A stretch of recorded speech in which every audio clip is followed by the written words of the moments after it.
আমি সর্বপ্রথম শ্রদ্ধা করে স্মরণ করতে চাই বাংলাদেশ নেজামী ইসলাম পার্টির সদ্য প্রয়াত আমির মৌলানা সরওয়ার কামাল আজিজি সাহেবকে। উনি কিছুদিন পূর্বে আমাদেরকে ছেড়ে আল্লাহর দরবারে চলে গেছেন। অত্যন্ত বিনয়ী মানুষ ছিলেন। ওনার সাথে আমার সারা বাংলাদেশে বিভিন্ন সভা সমাবেশ একসাথে করার সুযোগ হয়েছে, ওনার সাথে মিশার সুযোগ হয়েছে। আমি আজকে এই আলোচনা সভা থেকে বাংলাদেশ নেজামী ইসলাম পার্টির প্রয়াত আমির মৌলানা সরওয়ার কামাল আজিজির জন্য সবার কাছ থেকে দোয়া চাই। সংগ্রামী সাথী এবং বন্ধুগণ, সবসময় সুযোগ পাই না।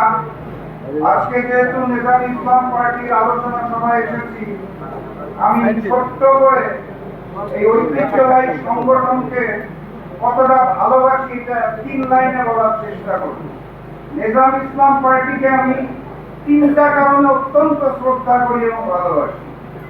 আমার সচক্ষে দেখা অভিজ্ঞতা থেকে বলতে পারি, প্রথম কারণ, নেজামী ইসলাম পার্টির সর্বোচ্চ পর্যায় থেকে সকল নেতা কর্মী অত্যন্ত বিনয়ী এবং তাদের মধ্যে কোনো অহংকার নাই। এই কারণে তাদের আমি খুব ভালোবাসি।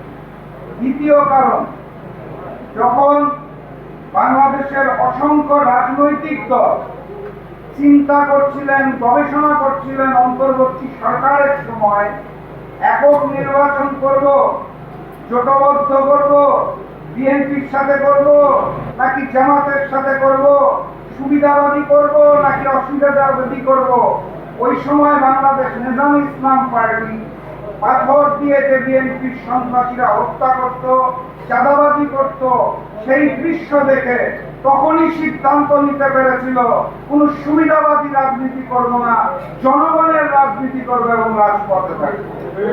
এই চিন্তা করতে তাদের সময় নিতে হয় নাই, নির্বাচনের তফসিল ঘোষণা করতে হয় নাই, কোন জায়গায় বাহাজ করতে হয় নাই। তৃতীয় যেই কারণে আমি নেজামী ইসলাম পার্টিকে অত্যন্ত ভালোবাসি, আমরা যখন 8 দল থেকে 11 দলে রূপান্তর হয়েছিলাম, তখন দফায় দফায় আমাদের আসন বন্টন নিয়ে বৈঠক হচ্ছিল। আমি আমার সচক্ষে দেখতে পেয়েছি বাংলাদেশ নেজামী ইসলাম পার্টি সেই আসন বন্টনের আলোচনায় অত্যন্ত দায়িত্বশীল ভূমিকা পালন করেছিলেন এবং হাত দেওয়ার মনোভাব নিয়ে সেই টেবিলগুলো আলোচনায় বসেছিলেন। আমার সচক্ষে দেখা, এই কারণেও আমি বাংলাদেশ নেজামী ইসলাম পার্টিকে অত্যন্ত পছন্দ করি এবং ভালোবাসি। আমি বিশ্বাস করি বাংলাদেশ নেজামী ইসলাম পার্টি আজকের এই আলোচনা সভার আয়োজন করেছেন, তার মূল উদ্দেশ্য হচ্ছে অতীতেও তারা যেভাবে মজলুম মানুষের পক্ষে থাকতে চেয়েছিলেন, এখনো তারা থাকতে চায়, ক্ষমতার লালসা না করে ভবিষ্যৎ বাংলাদেশ গড়ার জন্য তারা কাজ করতে চায়। তাদের জন্য আমি সবাইকে অনুরোধ করবো, একটা জোরে করতালি হবে বাংলাদেশ নেজামী ইসলাম পার্টি।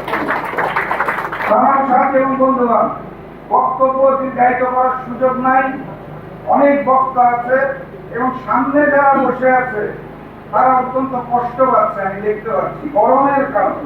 প্রচন্ড গরম পরিবেশ এই ঘরটার ভিতরে, এবং মঞ্চ থেকেও বিনয়ী নেজামী ইসলাম পার্টির নেতারা বারবার বলছিলেন, আমি গান শুনতে পাচ্ছি যে মানুষগুলার খুব কষ্ট হচ্ছে এবং ক্ষমা চাওয়া দরকার।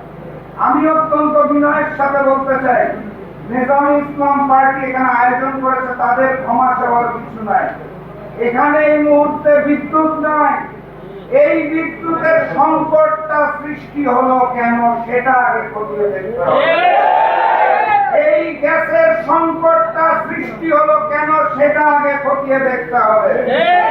আমি বিশ্বাস করতে চাই বিরোধী দলের নেতা আজকে এখানে উপস্থিত হবেন, সেই কারণে নতুন জালেম বিএনপি ইচ্ছা করে কারেন্ট বন্ধ করে দিয়েছে এটা আমি বলতে চাই না, এটা আমি বিশ্বাসও করতে চাই না।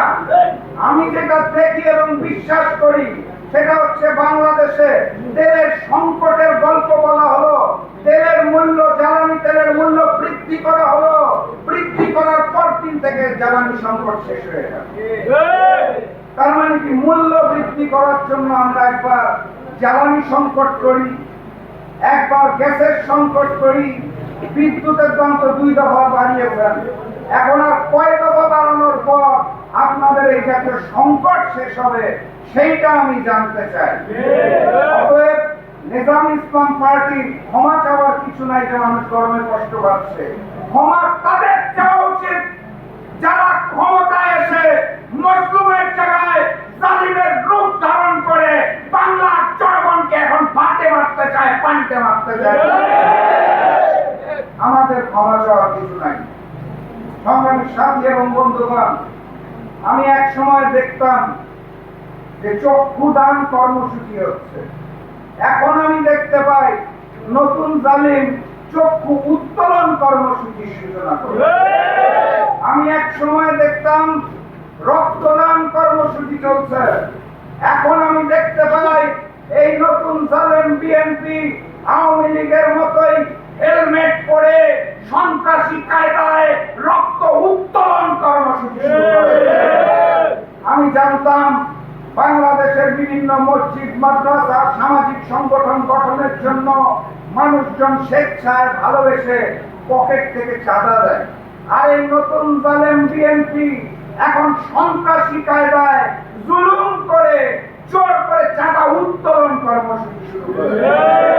আমি বিএনপি সরকারকে বলতে চাই, এই জাতীয় নিকৃষ্ট যে ঘটনাগুলো রয়েছে সেই ঘটনাগুলোকে আপনারা সংশোধন করুন, আর সংবিধানটাকে সংশোধন নয় সংস্কার করুন। যেই সংবিধানকে আপনারা সংস্কারের বদলে সংশোধন করতে চাচ্ছেন, সেই সংশোধনটা আল্লাহর ওয়াস্তে নিজের দলের নেতা কর্মীদেরকে নিয়ে করুন, তাহলে আমরা একটু নিস্তার পেতে পারি। অতএব আমাদের ক্ষমা চাওয়ার কিছু নাই।